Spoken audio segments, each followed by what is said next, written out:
Sometimes women need to eat. Sometimes they need to have a nice house, have diamonds on their fingers and these values, and they stay in a relationship they're not necessarily happy in. That was Goldie Hawn in 1975. Funny, sunny, and not nearly as easy to read as people thought.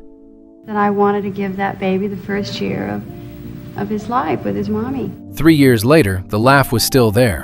What sat underneath it wasn't.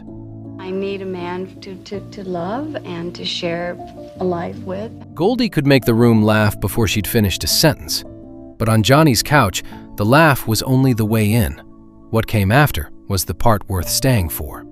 March 25th, 1975. Her new film, Shampoo, had opened 6 weeks earlier, with Warren Beatty's name above the title and Goldie's right beside it. The Oscars were 2 weeks away, but to much of America, she was still the girl from Laugh-In. That's just a slip of a dress. Hey, you're slinky tonight. I know it. Really I've been slinky. Do you feel slinky when you wear something like that? I mean, black? I had a discussion about that today. Did you really? Yeah, because I didn't know whether to wear something like this or whether to wear something less. Johnny knew how to toss off a compliment. Goldie took it somewhere else. I think every woman comes to a point in her life, hopefully, where she looks around her and has the strength and the ability to say, I'm happy or I'm not happy, and do something about it. You've matured a lot, right, this year? What she said next, most people kept behind closed doors. Sometimes women need to eat. Sometimes they need to have a nice house, have diamonds on their fingers and these values, and they stay in a relationship they're not necessarily happy in. What's important to you? Are diamonds on the fingers important? I have diamonds. Yeah, I noticed and that. I wore, this is actually my only diamond ring other than my wedding ring that I don't wear anymore. Oh, I'm sorry. That's okay. She was speaking closer to home than the audience realized. Goldie had married dancer Gus Triconis in 1969, the same year Cactus Flower made her a movie star. By the spring of 1973, they had separated. The divorce filing would come later that year. On Johnny's stage that night, Goldie never named him. The ring was already gone. But she didn't turn it into a drama. She just said it calmly. And then, Goldie mentioned something else, almost in passing. Yeah, I went through that stage. I think I'd be a very good mother. I also think that I need to give. I need to have someone to give to. That's a very important part of my life. The next time Goldie sat down with Johnny, almost everyone had the same question, and Johnny asked it straight out. 3 years earlier, Goldie had said she wanted someone to give to. By February 1978, that someone had a name: Oliver. She had married Bill Hudson, become a mother, and stepped away from movies for a year and a half. When she came back to Johnny's couch, the question was obvious. You have kind of been in semi-retirement, haven't you? I have actually been in semi-retirement. A lot of people think I was in total retirement. No. But I felt that when I had a baby, and I did, that I wanted to give that baby the first year of his life with his mommy. There was an easier way to describe new motherhood. Goldie reached for something truer. When you look at that baby and you realize that he was or she was a part of your body at one time, it's amazing. It's still half and half, but the mother does really most of the work. What Goldie shared next was something she'd been sure of from the start. Although I must say that when Oliver was inside of me, I always knew he was a boy. I had a very strong... Did you call him Oliver even then? Yes, I did. I named him.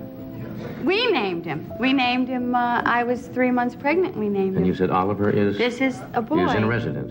Oliver Hudson was about a year and a half old that night.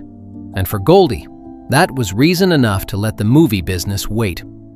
Johnny had one more question about Oliver. Well, this is a silly question to ask if your kid shows any signs of talent at a year and a half. He really does. What can he do at a year and a half that shows talent? He has the cord to a... Still? Not a...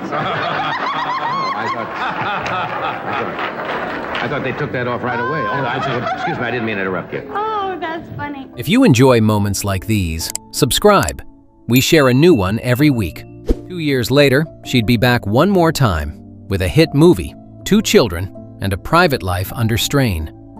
By 1980, Private Benjamin wasn't just another movie Goldie Hawn was starring in. She had stayed with it when studios passed, and by the time it reached Warner Brothers, her name was on it as one of the producers. When it opened that October, audiences came, and the Academy noticed, with nominations for Goldie, Eileen Brennan, and the screenplay. So when she came back to Johnny that fall, she wasn't there to take a victory lap. Talented, she does comedy, she can play straight, she can be very sexy. She has an Academy Award-winning actress.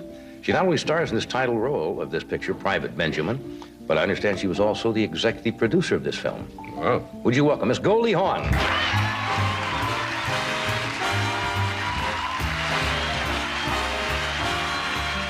5 years had passed since that first visit, but the energy she brought with her still felt unmistakably Goldie. I wasn't ready. What wasn't ready? My hair. I would have never guessed, but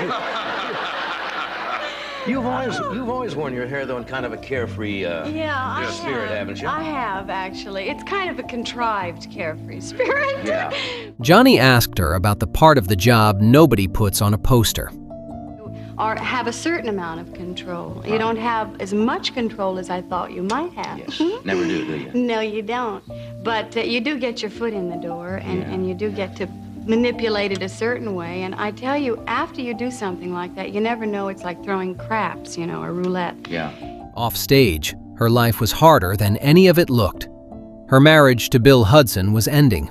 He'd filed for divorce that August, and she had 2 small children at home. None of that reached the couch. She hadn't come to talk about her life, but her work.